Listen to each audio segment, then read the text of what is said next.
Hello my dear farmers, எல்லாரும் எப்படி இருக்கீங்க? எல்லாரும் நல்லா இருப்பீங்கன்னு நினைக்கிறேன். இன்னைக்கு நம்ம இந்த வீடியோவில் என்ன பார்க்க போறோம்னா, கிராம்பு சாகுபடி, கிளாவ் கல்டிவேஷன். இந்த கிளாவ்ன்றது என்னன்னு பார்த்தீங்கன்னா, கிளாவ் மரத்தோட மலராத மொட்டு, அதாச்சும் பூக்காத பூ தான் வந்து கிளாவா கிராம்பா வந்து நம்ம பயன்படுத்திட்டு இருக்கோம். இது எதுக்கெல்லாம் நம்ம பரவலாக பயன்படுத்திட்டு இருக்கோம்னா, பிரியாணிக்கு வந்து பயன்படுத்திட்டு இருக்கோம். அதுக்கடுத்து வந்து உணவுல, அதாச்சும் சாப்பாடுல நிறைய அந்த ஸ்மெல்லு, அந்த அரோமா வரத்துக்கு வந்து நம்ம பயன்படுத்திட்டு இருக்கோம். அதுக்கடுத்து வந்து பேஸ்ட் கம்பெனிங்க வந்து பயன்படுத்திட்டு இருக்காங்க. ஏன்னா வந்து இது டென்டல் சைடில் வந்து அதிகமாக வந்து ஒரு நல்ல பெனிஃபிட்டை கொடுக்குற ஒரு ஸ்பைஸாக வந்து கன்சிடர் பண்ணுறாங்க. அதனால் டென்டல் இண்டஸ்ட்ரீஸில் வந்து அதாச்சும் பேஸ்ட் கம்பெனிலாம் வந்து இதை வந்து பரவாயில்ல வந்து யூஸ் பண்ணிக்கிட்டு இருக்காங்க.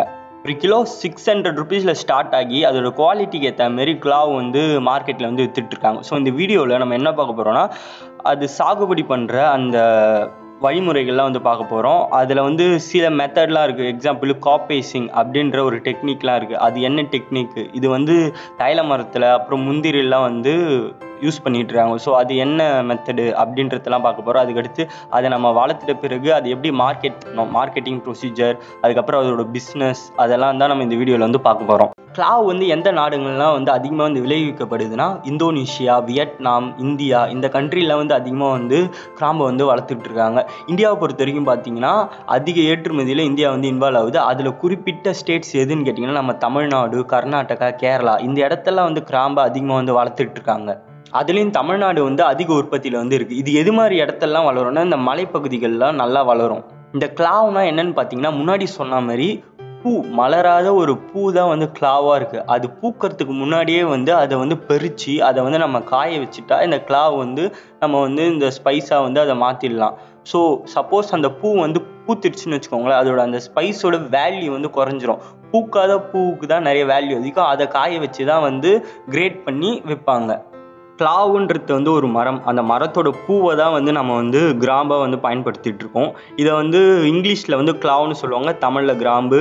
அதுவே வந்து தெலுங்குலாம் பார்த்திங்கன்னா லவங்கம். இப்படி நிறைய பேர் வந்து இதுக்கு இருக்குது ஒவ்வொரு லாங்குவேஜ்லேயும். அதுக்கடுத்து இது வந்து மேக்ஸிமம் இந்த மலைப்பகுதிகள் தான் வளரும். எது மாதிரி டெம்பரேச்சர் வந்து இது தேவைப்படுனா ஒரு 25லேருந்து 30 டிகிரி செல்சியஸ் இந்த டெம்பரேச்சர் ரேஞ்சில் தான் இது வந்து நல்லா வளரும்.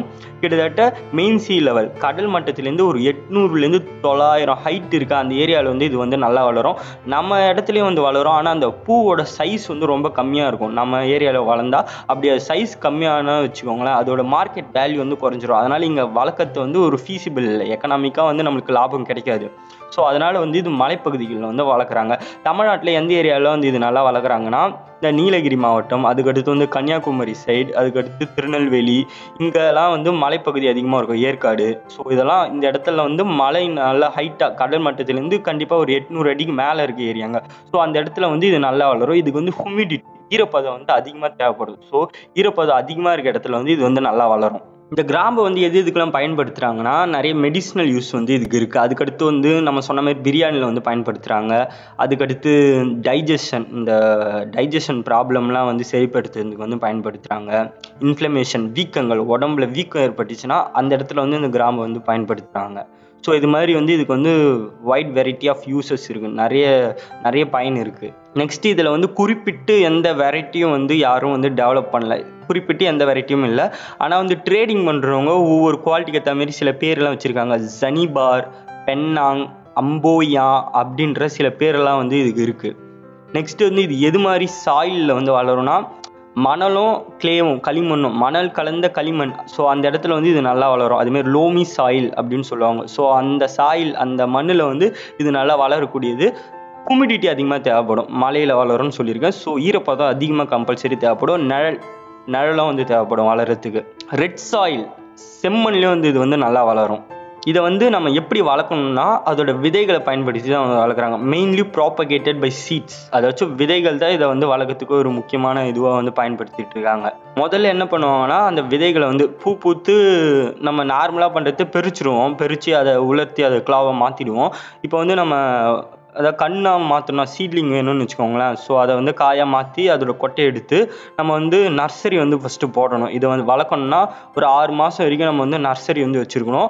இந்த விதை வந்து ஒரு வாரம் வரைக்கும் தான் அந்த வயபிலிட்டி இருக்கும். ஒரு வாரத்துக்கு கழித்து நீங்கள் நட்டிங்கன்னா வந்து வளராது செடி. ஸோ அதனால் நம்ம என்ன பண்ணோம்னா ஒரு 10லேருந்து 15 நாளுக்குள்ளே அந்த ஹார்வெஸ்ட் பண்ண விதைகளை வந்து நம்ம வந்து நர்சரியில் வந்து நட்டுடணும். நர்சரியில் நட்டு அதை வந்து நர்சரியிலே கொஞ்ச நாள் வரைக்கும் மெயின்டைன் பண்ணணும். நர்சரிலையும் நீங்கள் வந்து பெட்டு போட்டு தனியாக அதுக்குன்னு ஒரு பெட்டு மாதிரி ரெடி பண்ணி அதில் வந்து இந்த விதைகளை நடலாம். அப்படி இல்லைன்னா பாலி பேக்கில் ஒரு பேக்லேயும் வந்து ஒரு விதை போட்டு நடலாம். அப்படி நடும்போதும் நீங்கள் என்ன பண்ணணும்னா இந்த FIM ஃபார்மியார்ட் மென்யூர், புழு உரம் அதெல்லாம் வந்து போடணும்.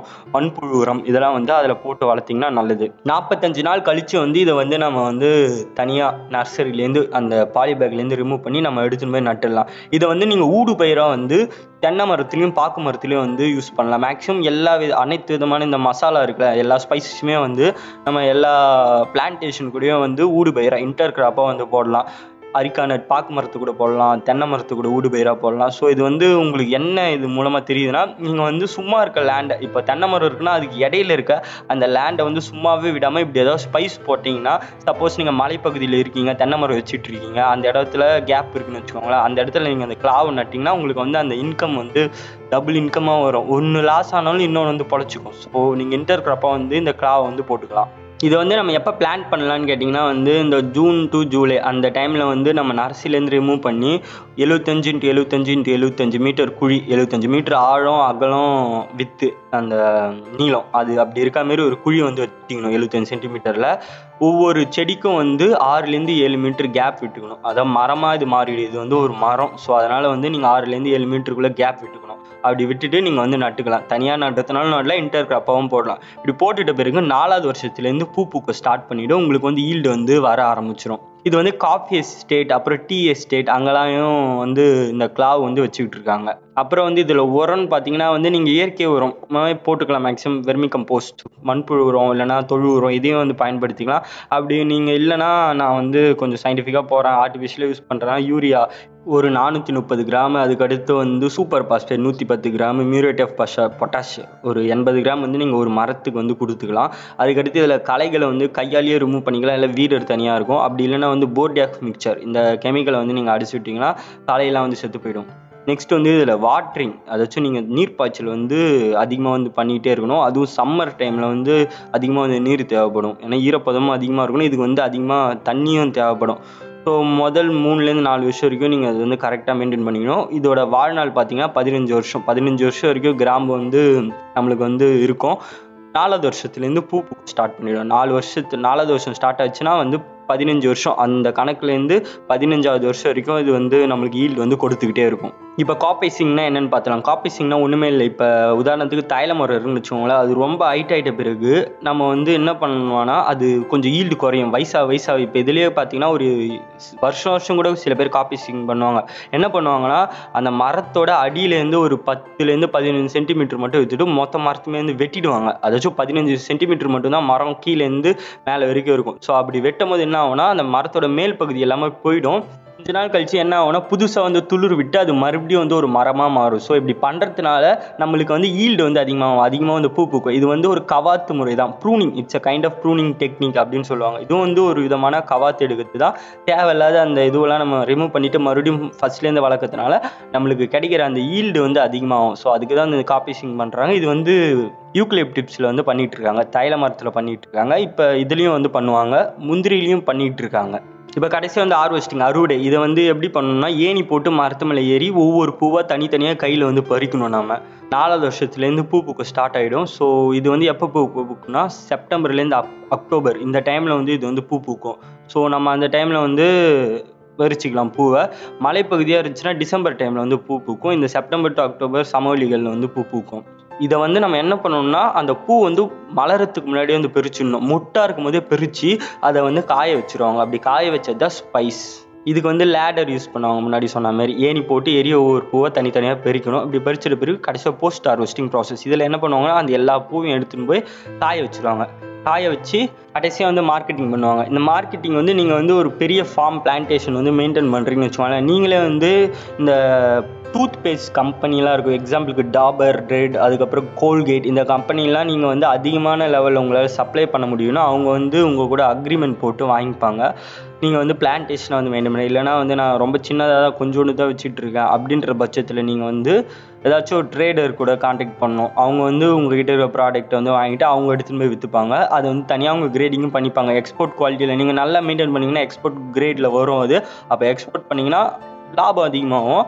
எக்ஸ்போர்ட் குவாலிட்டி இல்லைனா அதுக்கேற்ற லாபம் வந்து கொடுத்துருவாங்க. எல்லாமே மெயின்டெனன்ஸில் தான் இருக்குது. 1 கிலோ கிளாவ் வந்து நம்ம ப்ரொடியூஸ் பண்ணுறதுக்கு கிட்டத்தட்ட 11,000 15,000 உலர்ந்த மலர்கள் வந்து தேவைப்படும். 1 கிலோ நம்மளுக்கு வந்து கிளாவ் வரணும்னா இவ்வளோ பூவை வந்து நம்ம வந்து பயன்படுத்துகிறோம். சில நாடுகளில் இப்போ யூரோப் மாதிரி கண்ட்ரியில் இது வந்து சிகரெட்டாக கூட பயன்படுத்திட்டு இருக்காங்க, கிளாவ் சிகரெட். ஸோ நீங்கள் எக்ஸ்போர்ட் கிரேட் வந்து பண்ணுறீங்கன்னா நல்ல ஒரு ரிட்டர்ன் வந்து கிடச்சிரும். ஸோ எக்ஸ்போர்ட் கிரேட் மேக்ஸிமம் பண்ண ட்ரை பண்ணுங்கள். எது வந்து எக்ஸ்போர்ட் கிரேட் பண்ணிங்கன்னா அந்த நாட்டுக்கு ஏற்ற மணிக்கு ஏற்ற மாதிரி நம்மளுக்கு லாபமும் வந்து கிடச்சிரும்.